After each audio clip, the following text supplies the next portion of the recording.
Welcome to physics cottage. আমি আজকে জীবতার বৈচিত্র্য চ্যাপ্টারের লেকচার 3 নিয়ে চলে এসেছি। আজকে আমরা যে টপিকগুলো পড়ব তার মধ্যে প্রথম টপিক হচ্ছে জীব বৈচিত্র্য। জীব বৈচিত্র্য কথাটা কিন্তু আমরা অনেকেই শুনেছি অনেকবার। যেমন কি জীব বৈচিত্র্যকে যদি আমরা ইংলিশে বলার চেষ্টা করি, আমরা একে বলবো বায়োডাইভার্সিটি। বায়োডাইভার্সিটি। আচ্ছা, সবার প্রথমে আমি যেটা বলবো সেটা হচ্ছে জীব বৈচিত্র্য। আমরা অনেক সময় এরকম দেখেছি যে দুটো বাচ্চা জমজ, অথচ তাদের মধ্যে 90% সাদৃশ্য থাকা সত্ত্বেও কিছু না কিছু বৈসাদৃশ্য অবশ্যই আছে। এটা কিন্তু আমরা সবাই জানি। দুটো বাচ্চা জমজ হলে তাদেরকে আইডেন্টিফাই করার জন্য কিছু না কিছু ফিচার অবশ্যই আছে, যেটার মাধ্যমে আমরা বুঝতে পারবো যে এর নাম এটা কিংবা এর নাম এটা। আমাদের সাবস্ক্রাইবারদের মধ্যে যারা যমজ ভাই বোন আছো তারা এটা নিশ্চয়ই বুঝতে পারবে যে তোমাদের মধ্যে কিছু না কিছু তো ডিফারেন্স অবশ্যই আছে। তো ব্যাপারটা এরকম যে এই যে একই রকম মানে একই ভাই বোন, একই মা বাবার দুই সন্তান, তারা যমজ সন্তানের আবার দুরকম হয়, কেউ আইডেন্টিক্যাল হয়ে থাকে, কেউ নন আইডেন্টিক্যাল হয়ে থাকে। সেগুলো আমরা পরে আরো হায়ার ক্লাসে গিয়ে পড়বো। তো কিন্তু তাদের মধ্যে কিছু তো পার্থক্য অবশ্যই আছে। সেকেন্ড কথা হচ্ছে, আমরা জীবেদের মধ্যে নানা রকম বৈসাদৃশ্য দেখতে পাই। যেমন আমরা কখনো দেখবো যে কিছু কিছু পরিবেশ পরিস্থিতির সাথে তাল মিলিয়ে চলার জন্য নানা রকম জীবের মধ্যে নানা রকম অ্যাডাপ্টেশন তৈরি হয়ে গেছে। তো এইভাবে যদি হিসাব করা হয়, আমাদের পুরো জগতে যত ধরনের জীব আছে তাদের মধ্যে প্রচুর প্রচুর বৈচিত্র্য দেখতে পাওয়া যায়। তো জীবেদের মধ্যে প্রয়োজন মাফিক নানা রকম আয়তন সুলভ, নানা রকম মানে কারোর ক্ষেত্রে গঠনমূলক কিছু পরিবর্তন হয়ে যায়, কারোর ক্ষেত্রে কার্যকরী কিছু পরিবর্তন হয়ে যায়। তো এই যে সমস্ত পার্থক্যগুলো আস্তে আস্তে তৈরি হয়, সেগুলোই কিন্তু আমাদের জীব বৈচিত্র্য, এই জীব বৈচিত্র্য সৃষ্টি করেছে। তো আমরা সবার ফার্স্টে শুনে নেব এই জীব বৈচিত্র্য শব্দটা প্রথম কে ব্যবহার করেছিল। প্রথম জীব বৈচিত্র্য শব্দটা ব্যবহার করেন সায়েন্টিফিক ওয়াল্টার রোজেন। কি নাম আমি বলছি? Scientific Walter Rosen. ইনি প্রথম জীব বৈচিত্র্য শব্দটা বলেন, অর্থাৎ তিনি প্রথম জীব বৈচিত্র্য সম্বন্ধে কিছু বেসিক কনসেপ্ট দিয়েছিল। এবার আমরা বলবো যে জীব বৈচিত্র্যের অন্যতম কারণ কি হতে পারে। জীব বৈচিত্র্যের অন্যতম কারণের মধ্যে একটা বিশেষ গুরুত্বপূর্ণ বিষয় আমরা অনেকেই শুনে থাকি, সেটার নাম হচ্ছে ভেদ বা প্রকরণ। ঠিক আছে, ভেদ বা প্রকরণ, এটার মানে কি? ভেদ বা প্রকরণের মানেই হচ্ছে কখনো কোনো পরিবেশ পরিস্থিতিতে মানিয়ে নেওয়ার জন্য, হতে পারে তারা মানিয়ে নেওয়ার জন্য তাদের মধ্যে কোনো চেঞ্জ আনছে, কিংবা কখনো এটা হতে পারে যে আকস্মিকভাবে কোনো জিন পরিবর্তন হয়ে যাওয়ার জন্য তাদের মধ্যে কোনো চেঞ্জ চলে আসছে। যেমন কখনো এরকম হতে পারে যে শীতের দেশে যে সমস্ত পশু থাকে তাদের শরীরের ভেতরে, আমরা এটা যদি পশুটার বডি হয়ে থাকে তার চারিদিকে আমরা দেখবো হয় অনেক বড় বড় লোম বা পশম রয়েছে, কিংবা কারোর কারোর ক্ষেত্রে এটা দেখা যাবে যে অনেক চওড়া চর্বির কোনো লেয়ার জমে আছে তাদের শরীরের ভেতরে। অর্থাৎ বেশ সুন্দর চর্বির লেয়ার, যেরকম অনেক পশুদের ক্ষেত্রে আমরা দেখতে পাই। যেমন আমরা যারা পাহাড়ি অঞ্চলে ঘুরতে গেছি, আমরা ওখানে দেখবো যে আমাদের এখানে যে সমস্ত কুকুরগুলোকে আমরা বাড়িতে পোষ মানাই, ঠিক আছে, তারা হয়তো বেশ সুন্দর ওয়েল গ্রুমড হয়, তাদের অনেক বড় বড় লোম থাকে শরীরে। সেই ধরনের বড় বড় লোমওয়ালা কুকুরগুলো পাহাড়ি অঞ্চলে এমনি ঘুরে বেড়াচ্ছে রাস্তায়, ঠিক আছে। তো তাদের কারণ হচ্ছে এটাই যে সেই শীত প্রধান জায়গাতে সার্ভাইভ করার জন্য তাদের গায়ের লোমগুলো বড় বড় হয়ে যায়, যাতে তাদের শীতটা তুলনামূলক কম লাগে। তো এই যে ধরনের মানে আমাদের যে চেঞ্জগুলো, নানা রকম চেঞ্জ যেগুলো এইরকম ভাবে হয়ে যাচ্ছে, তাদেরকে বলা হয়ে থাকে ধারাবাহিক প্রকরণ। কি নামটা আমি বললাম? নামটা হচ্ছে ধারাবাহিক প্রকরণ।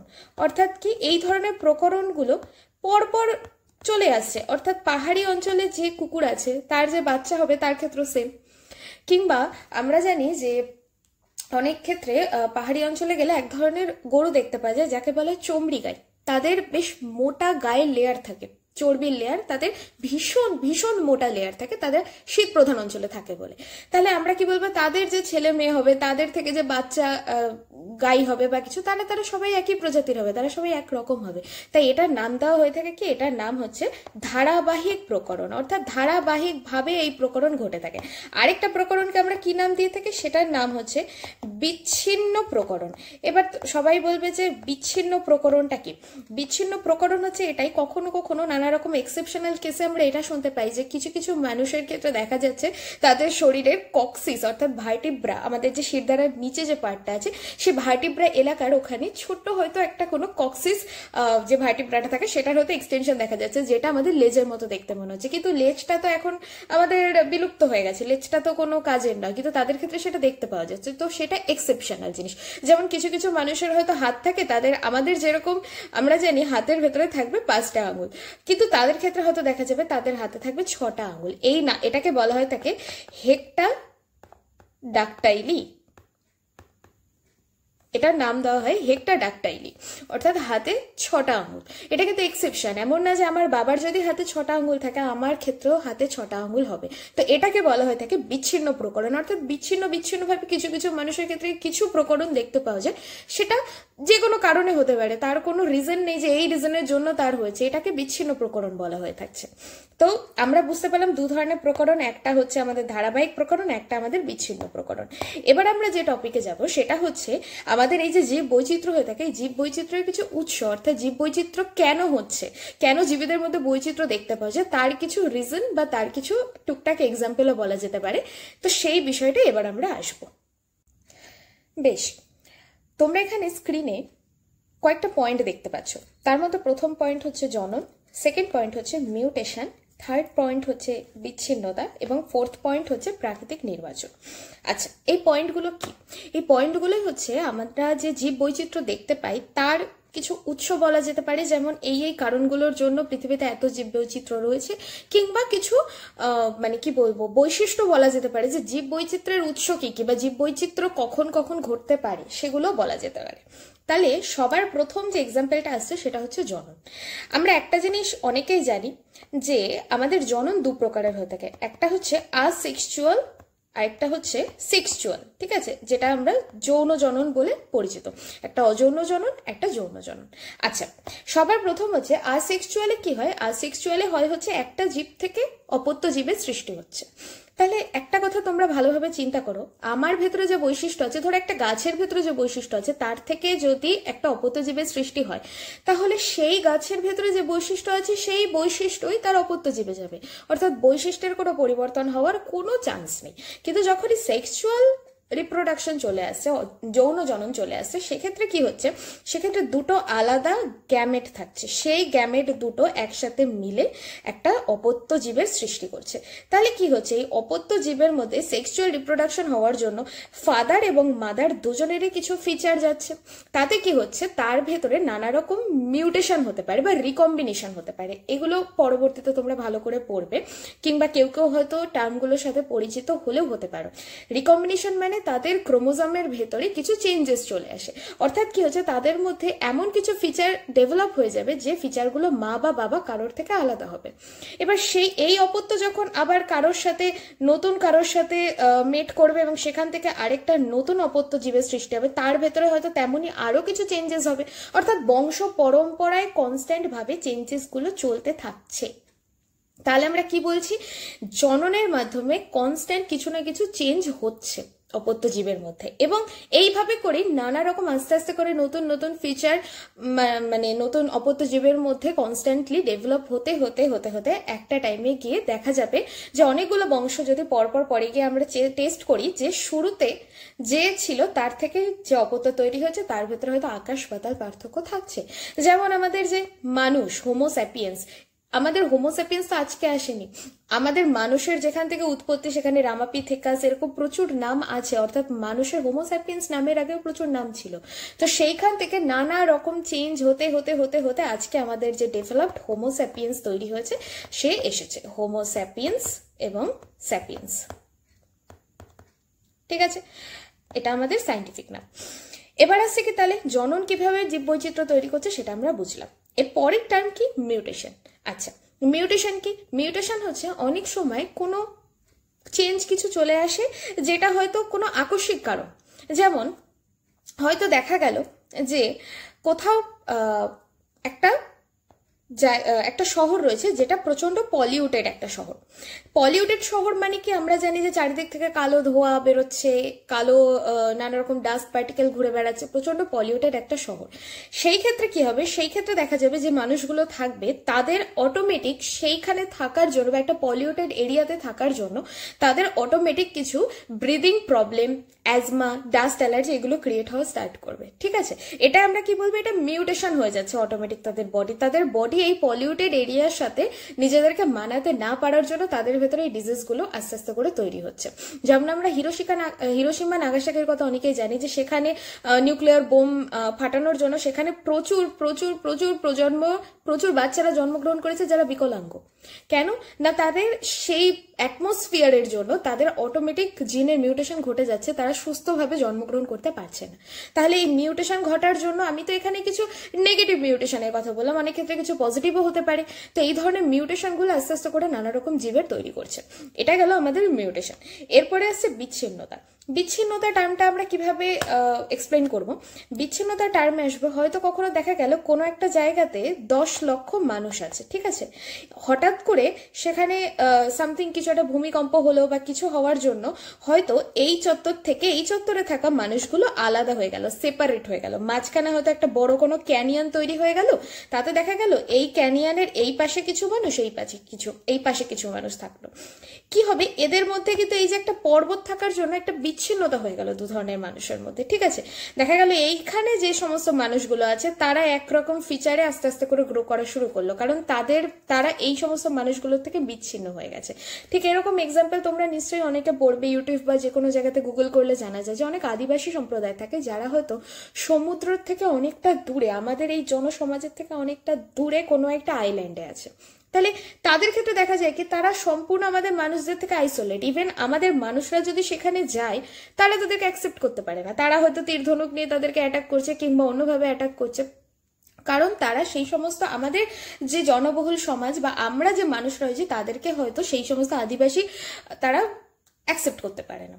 এই যে বিচ্ছিন্নতাটা হয়ে গেল, সুতরাং আমাদের ভেতরে যে ফিচারগুলো দেখা যাবে তাদের ভেতরে কিছুটা হলেও সেই ফিচারগুলো অ্যাভেলেবেল থাকবে না। যেমন অনেক আদিবাসীরা এরকম দেখে, তারা হয়তো এখনো অব্দি ঠিকভাবে কথা বলতে পারে না, তারা এখনো অঙ্গভঙ্গি করে আদি মানুষের মতন কথা বলে। কি না, আমাদের থেকে বিচ্ছিন্ন হয়ে যাওয়ার জন্য আমাদের ভেতরে যে ডেভেলপমেন্ট আস্তে আস্তে হয়েছে তাদের ভেতরে সেই ডেভেলপমেন্টটা হয়নি। তাহলে এই যে বিচ্ছিন্নতা অনেক ক্ষেত্রে, এবং আমরা তো এটা বলবো যে আমরা এক ধরনের শিক্ষিত বা আমরা একটা উন্নত সমাজ, কিন্তু তারা একটা অনুন্নত সমাজ হলো, তারা তো এই জীবেরই একটা অংশ। তাহলে আমরা বলতেই পারি যে তারাও মানুষ, কিন্তু তারা আমাদের থেকে ডিফারেন্ট। তাহলে এই যে একটা জীব বৈচিত্র্য তৈরি হয়ে গেল, এইটা হচ্ছে বিচ্ছিন্নতা। কখনো সেটা বিভিন্ন কারণ হতে পারে, কোথাও হয়তো প্রচন্ড অগ্নুৎপাত হয়েছে বা প্রচন্ড ঠান্ডা পড়ার জন্য একটা গোষ্ঠীর মানুষ ঠান্ডা সহ্য করতে না পেরে অন্য কোথাও চলে গেছে, শিফট হয়ে গেছে, তাদের মাইগ্রেশন ঘটে গেছে, এরকম নানা রকম কারণ হতে পারে যার জন্য জীব বৈচিত্র্য আসতে পারে। এবার আসছে হচ্ছে প্রাকৃতিক নির্বাচন। প্রাকৃতিক নির্বাচন এই টার্মটা আমরা খুবই ভালোভাবে পরিচিত অনেকে, যে প্রাকৃতিক নির্বাচন মানে হচ্ছে যে যাদেরকে প্রকৃতি নির্বাচন করছে, অর্থাৎ প্রকৃতির দ্বারা নির্বাচিত জীব যারা, তাদেরকে বলা হচ্ছে প্রাকৃতিক নির্বাচন। আচ্ছা, এবার আসি আমরা ভালো করে ডিটেলস প্রাকৃতিক নির্বাচন জিনিসটা নিয়ে। আচ্ছা, প্রাকৃতিক নির্বাচনের মানে হচ্ছে পরিবেশের সঙ্গে মানিয়ে গুছিয়ে থাকতে পারা, এটাকেই বলা হচ্ছে প্রাকৃতিক নির্বাচন। অর্থাৎ আমি একটা জীব বললাম, ধরো তোমরা এটা চিন্তা করো নর্মালি যে দুটো জীব আছে, ঠিক আছে, একটা হয়তো এরকম সামুদ্রিক এরিয়া রয়েছে, ঠিক আছে, এটা আমি সমুদ্র এখানে ড্র করতে চাচ্ছি, এটা হচ্ছে আমাদের সমুদ্র। এর ভেতরে এমন কোনো জীব আছে যে সমুদ্রের ভেতরে থাকা শৈবাল এই সমস্ত জিনিসগুলোকে খেয়ে বেঁচে থাকতে পারে, কিন্তু এমন কিছু জীব আছে যারা সমুদ্রের ভেতরে থাকা শৈবাল বা এই সমস্ত জিনিসগুলো খেতে পারে না বা তারা খেয়ে সার্ভাইভ করতে পারে না, তাদের অন্য কিছু খাবারের দরকার। এবার কথাটা হচ্ছে, আমি তোমাকে বলে দিলাম যে এই সমুদ্রের ভেতরে শৈবাল ছাড়া কেউ নেই, তাহলে যারা শৈবালকে খেয়ে থাকতে পারছে তারা একমাত্র এই সমুদ্রে সার্ভাইভ করতে পারবে, বাকিরা পারবে না। যেমন আমি এটা বলে দিলাম যে পৃথিবীতে আমরা এটা জানি যে কেউ ভেজিটেরিয়ান কেউ নন ভেজিটেরিয়ান, তো এমন একটা সময় আসলো যে পৃথিবীতে নন ভেজ শেষ হয়ে গেছে। তখন কি হবে, তখন যারা আমরা নন ভেজিটেরিয়ান রয়েছি, কেউ হয়তো ভেজকে আমরা অ্যাডাপ্ট করে নেবো যে না, এখন যেহেতু মানে পৃথিবীতে নন ভেজ কিছু নেই, তাহলে আমাকে ভেজকে অ্যাডাপ্ট করে নিতে হবে, আমাকে ভেজিটেরিয়ান হয়ে যেতে হবে। আর নয়তো কি করতে হবে, কেউ হয়তো মন মতন খাবার পাচ্ছে না, সেভাবে হয়তো সে সার্ভাইভ করতে পারলো না। তাহলে কি হয়, প্রকৃতি যাকে প্রকৃতিকে যে অ্যাকসেপ্ট করে নেবে কিংবা প্রকৃতি যাকে নির্বাচন করবে সেই সমাজে টিকে থাকতে পারবে। এবার বলি, প্রাকৃতিক নির্বাচনের জন্য আমাদের মানুষের ভেতরে নানা রকম চেঞ্জ চলে আসে। কি চেঞ্জ আসে? যেমন আমরা শীতকাল আসলে কিন্তু সবসময় গরম জামা কাপড় পরবো, উলের জামা কাপড় পরবো, মোটা জামা কাপড় পরবো, এমন বা মাল্টিপল জামা কাপড় পরবো, অর্থাৎ একটা জামার উপর আরেকটা জামা, এরকম বিভিন্ন ধরনের জামা পরবো। আমরা কিন্তু শীতকালে কেউ কখনো নর্মাল কিছু একটা পরে ঘুরে বেড়াতে পারবো না। তেমনই আমি একটু আগে বললাম যে শীত প্রধান দেশগুলোতে কুকুর বা এদের আমরা দেখবো যে আমাদের এখানে যে কুকুরগুলোকে আমরা পালন করছি তাদের যেরকম লোমগুলো বড় বড় হয়, শীত প্রধান দেশেও কিন্তু সেরকমই দেখা যায়। তাহলে এবার কথা হচ্ছে, এই যে চেঞ্জগুলো কেন আসছে তার কারণ হচ্ছে তারা প্রকৃতিতে অ্যাডাপ্টেড হতে চাচ্ছে বা প্রকৃতিকে তারা অ্যাকসেপ্ট করছে, প্রকৃতিকে তারা নির্বাচন করছে। এবার কি হয়, অনেক সময় আমরা এটাও দেখি যে ব্যাঙেদের ক্ষেত্রে আমরা জানি যে একটা কথা, যে শীত ঘুম, নিশ্চয় টার্মটার সাথে সবাই পরিচিত, যে ব্যাঙেরা শীত ঘুমে চলে যায়। হ্যাঁ, শীতকালে ব্যাঙেরা শীত ঘুমে চলে যায়। তো এই যে জিনিসগুলো, এগুলোকে আমরা একটা এক্সাম্পল দিয়ে বলতে পারি যে এটা হচ্ছে আমাদের প্রাকৃতিক নির্বাচন, অর্থাৎ প্রকৃতি আমাদেরকে অ্যাকসেপ্ট করে নেয়, যে পরিবর্তিত পরিবেশের সাথে মানিয়ে গুছিয়ে নেওয়াটাকেই আমরা একটা নাম দিয়ে বলতে পারি প্রাকৃতিক নির্বাচন বা প্রকৃতির নির্বাচনের সাথে অভিযোজন। ঠিক আছে, এবার আসছি হচ্ছে যে বেসিক্যালি আমি এতক্ষণ যে টার্মটার কথা বলে যাচ্ছি, টার্মটা হচ্ছে আমাদের জীব বৈচিত্র্য। টার্মটা কি? টার্মটা হচ্ছে জীব বৈচিত্র্য। এবার হচ্ছে এই জীব বৈচিত্র্য বেসিক্যালি মানে পৃথিবীতে এমন কত জীব আছে, ঠিক আছে, এখনো অবধি যদি আমরা চিন্তা করে থাকি তাতে 1.9 বিলিয়ন এতগুলো জীবকে মোটামুটি বিজ্ঞানীরা খুঁজে পেয়েছেন, তারা এতগুলো জীবকে পেয়েছেন। এদের মধ্যে 1.6 থেকে 1.7 বিলিয়ন জীবকে আমরা প্রপার শনাক্তকরণ ও নামকরণ করতে পেরেছি, এরা প্রপার ক্লাসিফিকেশন এবং নমেনক্লেচার পেয়েছে। বাকিদের হয়তো আমরা এখন অব্দি পেয়েছি ঠিকই, কিন্তু প্রপার ক্লাসিফাই করে উঠতে পারছি না। তো বল, এতগুলো জীব, তার মানে ভাবো এতগুলো জীবের ভেতরে জীব বৈচিত্র্য যদি দেখতে পাওয়া যায়, তার মানে কত ধরনের জীব আছে, ঠিক আছে, কত ধরনের জীবের এক্সিস্টেন্স রয়েছে। আমরা কটা মাত্র জীবের কথা জানি। তাহলে এই হচ্ছে আমাদের জীবের পরিমাণ। এবার আমি তোমাদের একটা ছোট্ট চার্টের মাধ্যমে বলছি যে কত ধরনের জীব আছে এবং কারা কারা এক্সিস্ট করে। ঠিক আছে, তার একটা বেসিক অ্যামাউন্ট এখানে বলেছে, অ্যাকিউরেট তো কখনো বলা যায় না, একটা মোটামুটি অ্যাপ্রক্সিমেট অ্যামাউন্ট আমি তোমাদেরকে দেখাচ্ছি। আচ্ছা, আমাদের সামনে রয়েছে সেই চারটা, যে চারটার কথা আমি বলছিলাম। আচ্ছা, চারটার মাধ্যমে তোমরা ভালো করে দেখো এখানে কি কি বলেছে। জীবগোষ্ঠীর মধ্যে মনেরা, ছত্রাক, প্লান্টি, অ্যানিমিলিয়া, ঠিক আছে, আর এখানে অ্যানিমিলিয়ার মধ্যে এগুলো রয়েছে। তাহলে সবার আগে আমরা কি বলবো? ব্যাকটেরিয়া। এইখানে আমি একটা কথা বলি যে আমরা হয়তো ভাবি যে আমাদের পৃথিবীতে এত ধরনের জীব রয়েছে যাদেরকে আমরা দেখতে পাচ্ছি চোখে, কিন্তু বেসিক্যালি যদি বলি একটা কথা, যে পৃথিবীটা বেসিক্যালি ব্যাকটেরিয়া ভাইরাসদের, কারণ এদের যে পরিমাণ অ্যামাউন্ট রয়েছে তার কাছে আমাদের মানুষের পরিমাণ বা অন্যান্য জীবের পরিমাণ কিছুই না, ঠিক আছে। তো ব্যাকটেরিয়া পৃথিবীতে বলছে এখানে 4000, তার মধ্যে ভারতেই সংখ্যা পাওয়া গেছে 850। এখানে আমি তোমাদেরকে যে স্ট্যাটিস্টিক্সটা বলছি এটা হচ্ছে কতগুলো প্রাণীকে আমরা রেকটিফাই করতে পেরেছি, বেসিক্যালি আরো প্রচুর আছে, ঠিক আছে। মানে বলা যেতে পারে পুরো পৃথিবীতে যা আছে তার 15%কে হয়তো আমরা এখনো অব্দি শনাক্তকরণ করতে পেরেছি, বাকিদের তো আমরা এখনো পারিনি। ছত্রাকের অ্যামাউন্ট বলেছে 72,000, তার মধ্যে ভারতে আছে 14,500। উন্নত উদ্ভিদ অর্থাৎ হায়ার প্ল্যান্ট, এটার অ্যামাউন্ট বেশি থাকে অবশ্যই, 2,70,000, তার মধ্যে ভারতেই আছে 23,500। শৈবাল আছে 40,000, তার মধ্যে ভারতে 6,500। স্তন্যপায়ী 4,650, ভারতে 390। পাখি আছে 9,700, তার মধ্যে 1,232 ভারতে। এবার আসি অ্যানিমিলিয়ার মধ্যে সরীসৃপের মধ্যে আছে পৃথিবীতে 7,150, ভারতে আসে 456। উভচর আছে 4,780, ভারতে আছে 209। মাছ আছে 26,959, তার মধ্যে ভারতে আছে 2,564। সম্বুক প্রাণী মানে শামুক জাতীয় প্রাণী, এরা আছে পৃথিবীতে আছে 70,000, ভারতে আছে 5,070। সন্ধিবদ্ধ প্রাণী সেটা হচ্ছে 10,68,389 হচ্ছে ভারতে। আর আদ্য প্রাণী দ্যাট ইজ লাইক প্রোটোজোয়া, এটা আছে 40,000। আচ্ছা, চারটা আমরা পড়লাম। এবার আমি একটা কথা বিশেষ স্টার দিয়ে মেনশন করব, যে যত জীব আছে তার মধ্যে সবচেয়ে বেশি জীবের তারতম্য বা বৈচিত্র্য দেখতে পাওয়া যায় আর্থ্রোপোডাতে, অর্থাৎ সন্ধিপদ শ্রেণীতে সবচেয়ে বেশি সন্ধিপদ শ্রেণীতে সবচেয়ে বেশি জীবের বৈচিত্র্য দেখতে পাওয়া যায়। আর সবচেয়ে বেশি উদ্ভিদের বৈচিত্র্য যদি আমরা দেখি সেটা হচ্ছে ক্রান্তীয় বর্ষা অরণ্য অঞ্চলে, অর্থাৎ যেখানে আমাদের বর্ষা অর্থাৎ জলের পরিমাণ প্রচুর থাকবে, ক্রান্তীয় বর্ষা অরণ্য, ওয়ার্ডটা মিস গেছে, অরণ্য অঞ্চলে। এই সমস্ত জায়গাগুলোতে প্রচুর প্রচুর জীবের বৈচিত্র্য দেখতে পাওয়া যায়, প্রচুর, অর্থাৎ ম্যাক্সিমাম যত ডাইভার্সিটি আমরা দেখতে পাবো এই অঞ্চলগুলো তার মধ্যে প্রধান। তাহলে কি দাঁড়ালো? সন্ধিবদ্ধ শ্রেণীতে আমরা প্রচুর জীবের বৈচিত্র্য দেখতে পাচ্ছি, আর ক্রান্তীয় বর্ষা অরণ্য অঞ্চলে উদ্ভিদের তারতম্য দেখতে পাওয়া যায়। এই দুটো কিন্তু অনেক বড় এমসিকিউ, আমাদের এটা ভালো করে মাথায় রাখতে হবে। এরপরে আমরা আসবো যে জীব বৈচিত্র্যের উদ্দেশ্য কি, মানে জীব বৈচিত্র্য বেসিক্যালি আমরা কেন পড়ছি বা তার থেকে আমরা কি শিখবো, আমাদের কোন কোন মানে লেসনটা এখান থেকে দেওয়া হচ্ছে সেই জায়গাটা এবার আমরা আসছি।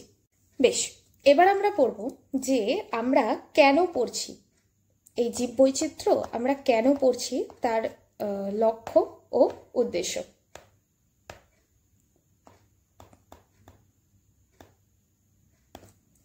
লক্ষ্য ও উদ্দেশ্য কি কি এর পেছনে, ঠিক আছে? তার মধ্যে প্রথম 1 নম্বর পয়েন্ট যেটা আমরা বলবো সেটা হচ্ছে আমাদের আশেপাশের যে পরিবেশ রয়েছে, আমাদের আশেপাশে আমরা যে ধরনের জীবেদের দেখছি তাদের কি কি বৈশিষ্ট্য থাকতে পারে তাদেরকে আইডেন্টিফাই করা, তাদেরকে চিনতে পারা যে এই গাছটা এটা, এই ফুলটা এটা, এই ফুলের এই বিশেষত্ব রয়েছে, এই গাছের এই বিশেষত্ব রয়েছে। যেমন আমি যদি আজকে তোমাদেরকে বা তোমরা যদি বই পড়ে না বুঝতে পারতে বা না জানতে যে পাথরকুচি গাছের পাতা বা গাছের যে কোনো অংশ থেকেই বা বিশেষ করে পাতা, সেখান থেকে একটা ছোট্ট গাছের সৃষ্টি হয়, আমরা সেটা পাতাটা যদি কোথাও পুঁতে দিই তাহলে সেখান থেকে একটা নতুন গাছ হবে। তা এই সমস্ত জিনিসগুলো যে গাছের এই ধরনের বৈশিষ্ট্য রয়েছে, কিছু কিছু গাছের যেরকম গুচ্ছমূল দেখতে পাওয়া যায়, তো এই যে নানা রকম বৈশিষ্ট্যগুলো এগুলো আমরা যদি না জানি তাহলে আমরা গাছগুলো সম্বন্ধে জানতে পারবো না। এগুলো যদি আমাদের জীববৈচিত্র্য না পড়ি আমরা, তাহলে কোন প্রাণীর কি বৈশিষ্ট্য, কোন গাছের কি বৈশিষ্ট্য, এগুলো আমরা জানতে পারবো না। অর্থাৎ আমাদের পারিপার্শ্বিক পরিবেশ সম্বন্ধে আরো বেশি আগ্রহ তৈরি করা আমাদের ভেতরে, বা তাদের সম্বন্ধে আমাদের ভেতরে নানা রকম নলেজকে গ্রো করা, অর্থাৎ পারিপার্শ্বিক পরিবেশকে চেনা।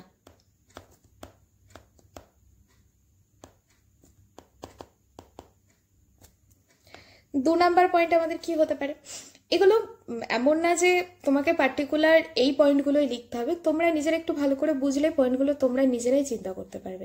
যেমন আমরা এটা জানি যে জমা জলে মশার লার্ভারা খুব সহজেই বেড়ে ওঠে, আমরা এটা নিশ্চয়ই আমাদের সবাই এটা আমরা জানি যে ডেঙ্গু সবাই আমরা বলি জল জমতে দেবেন না, ব্লিচিং পাউডার ছড়ান, এরকম নানা রকম টার্মগুলো থাকে। আচ্ছা, এবার আসছে 2 নাম্বার পয়েন্টে। 2 নাম্বার পয়েন্টে কি বলছে, এটা আমরা নিশ্চয়ই জানি, আমাদের নানা রকম ভাবে সতর্কতা দেওয়া হয় যে মানে চারিদিকে জল জমতে দেবেন না, জমা জলে মশার লার্ভা হবে, সেখান থেকে ডেঙ্গু হবে, টার্মগুলো আমরা নিশ্চয়ই জানি, ঠিক আছে?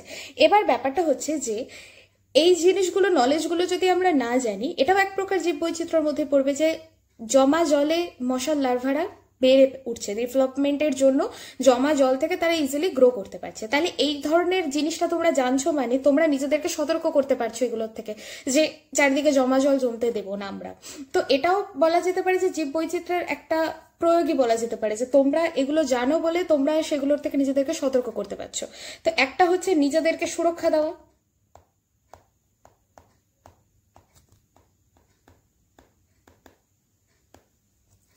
এবার আসবো 3 নম্বর পয়েন্টে, নানা রকমের সম্পদ সেগুলোকে তোমরা সংরক্ষণ করতে সাহায্য করতে পারো। যেমন কি অনেক ক্ষেত্রে এরকম হয়েছে যে অনেক ধরনের জীব ছিল যেগুলো এখন প্রায় এক্সটিংক্ট হয়ে যাচ্ছে, আমি বলতে চাচ্ছি বিলুপ্ত হয়ে যাচ্ছে আস্তে আস্তে করে, তাদের মানে কোনো রকম এক্সিস্টেন্স খুঁজে পাওয়া যাচ্ছে না, বা আস্তে আস্তে করে সমাজে তাদের পরিমাণ কমে যাচ্ছে। তো তোমরা কোথাও যদি সেরকম কোনো জীবকে দেখতে পাও তাহলে তোমরা এটা বুঝতে পারবে যে এই জিনিস প্রজাতিটা খুব বিরল প্রজাতি, এটা প্রায় বিলুপ্ত হয়ে যাচ্ছে, আমাকে এটাকে স্টোর করতে হবে, বা কোনো সংস্থার সাথে যোগাযোগ করে তোমরা সেটাকে স্টোর করতে পারো, বা তোমরা সেটাকে সঠিকভাবে বিলুপ্ত হয়ে যাওয়ার হাত থেকে আটকাতে পারো। তারপরে এরকম মানে তোমরা যদি জীববৈচিত্র্য সম্বন্ধে না জানো তাহলে তোমরা এটাও বুঝতে পারবে না যে কোন জীবটা বিলুপ্ত প্রায় হয়ে যাচ্ছে, কোন জীবটা এক্সিস্টেন্স এখনো আছে পৃথিবীতে। তো এটা হচ্ছে অন্যতম কারণ। একটা হচ্ছে সম্পদ, মানব সম্পদ সংরক্ষণ। এবার আসছে 4 নাম্বার। 4 নাম্বার কি, এখন সায়েন্সের কতগুলো উন্নত দিক আছে, তার মধ্যে প্রথম একটা বলা যেতে পারে genetic engineering. Genetic engineering. Second একটা আছে বায়োটেকনোলজি। টেকনোলজি। তারপরে আসছে মাইক্রোবায়োলজি। এই টার্মগুলো আমি জানি অনেকের ক্ষেত্রে নতুন, কেউ হয়তো এগুলোর সাথে পরিচিত। এই যে টার্মগুলো আমি বললাম, জেনেটিক ইঞ্জিনিয়ারিং, বায়োটেকনোলজি, মাইক্রোবায়োলজি, এই সমস্ত টার্মগুলো না বেসিক্যালি কি হয়, আমরা এগুলো সমস্ত কিছু এই জীব বৈচিত্র্যরই নানা রকম বিষয়কে বেস করে আমরা তৈরি করতে পারি। যে আমরা যদি এই জীবের বৈশিষ্ট্য এটা, তাহলে এই জীবকে দিয়ে এই কাজটা করানো যেতে পারে, ঠিক আছে। এই জীবের মাধ্যমে আমরা এই জীবের মাধ্যমে যেমন অ্যান্টিবায়োটিক তৈরি করা হয়, বা নানা রকম পরে পড়বে প্লাজমিড ইউজ করা হয়, এরকম অনেক কিছু ইউজ করা হয়। তো এইগুলো আমরা জীব বৈচিত্র্য সম্বন্ধে ধীরে ধীরে জানতে পেরেছি বলেই এগুলো এই বায়োলজির এই পরের যে উন্নত ভার্সনগুলো, যেমন জেনেটিক ইঞ্জিনিয়ারিং মানে জিনকে নিয়ে নানা রকম কাজকর্ম, বায়োটেকনোলজিতেও সেম অনেকটা জিনকে নিয়ে নানা রকম কাজকর্ম করা হয়। কখনো কাউকে সুস্থ করা হয়, কখনো কারোর মধ্যে কাউকে ইচ্ছা করে এফেক্টেড বানানো হয়, এরকম নানা রকম কাজগুলো করা হয় যেগুলো আমরা বায়োটেকনোলজিতে করি। আর মাইক্রোবায়োলজিও কাইন্ড অফ সেম, এগুলো আমরা আপগ্রেডেড বায়োলজি পার্ট হিসেবে চিন্তা করে থাকি। তো এই সমস্ত জিনিসগুলো বেসিক্যালি জীব বৈচিত্র্যের উপরে চিন্তা করেই এসছে, যে জীব বৈচিত্র্য না পড়লে পরে কোন জীবের কি বৈশিষ্ট্য আমরা সেটা জানবো না, তো সেগুলোকে কাজে লেগে বায়োলজিকেও আরো সামনে এগিয়ে নিয়ে যেতে পারবো না। তো এই যে আমরা এগুলো পড়লাম, এগুলো হচ্ছে কিছু বৈশিষ্ট্য বা কিছু লক্ষ্য বা উদ্দেশ্য যার জন্য জীব বৈচিত্র্য কিছুটা হলেও আমাদের কাছে গুরুত্বপূর্ণ। এবার আসবো হচ্ছে আমরা 5 নম্বর বৈশিষ্ট্যতে আসবো, অর্থাৎ 5 নম্বর বৈশিষ্ট্য 5 নম্বর লক্ষ্যতে আসবো। সেটা হচ্ছে নিজেদের চেনা।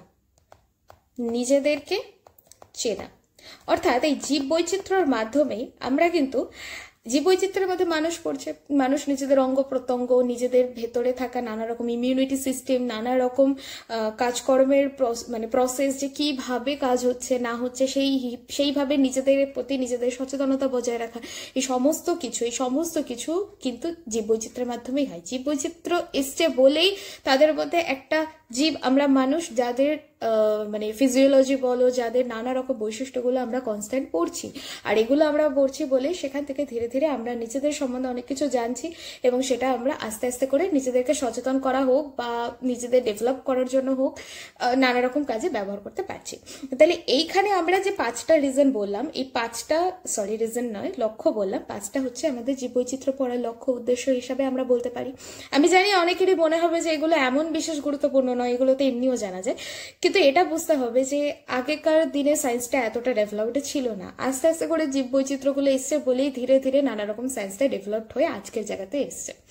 তো পরের দিনকে আমরা এই লেকচারে আজকে এই অবধিই থাকছে। তোমাদের যা যা প্রবলেম থাকছে, যা যা থাকছে, তোমরা সবটা আমাকে কমেন্ট সেকশনে জানিও। আর প্লিজ যদি ভিডিওটা ভালো লেগে থাকে একটু নিচে আমাকে অ্যাপ্রিসিয়েট করার জন্য কমেন্ট করো, সেটা আমার ভালো লাগবে। আজকে অবধি থাকছে। পরের দিন লেকচার নাম্বার 4 যেটা আসছে, তার মধ্যে আমরা বায়োলজির বিভিন্ন ব্রাঞ্চগুলো পড়বো, যে বিভিন্ন ব্রাঞ্চের মাধ্যমে কিভাবে সমস্ত জিনিসগুলোকে আমরা চিনছি, জানছি, বুঝছি, এই সমস্ত কিছু আমাদের নেক্সট লেকচারে আসতে চলেছে। Thank you for today. Keep watching physics cottage, and যদি ভালো লেগে থাকে তোমাদের, অবশ্যই বন্ধুদের কাছে এটা শেয়ার করো এবং লাইক কমেন্ট অবশ্যই করো। Thank you so much.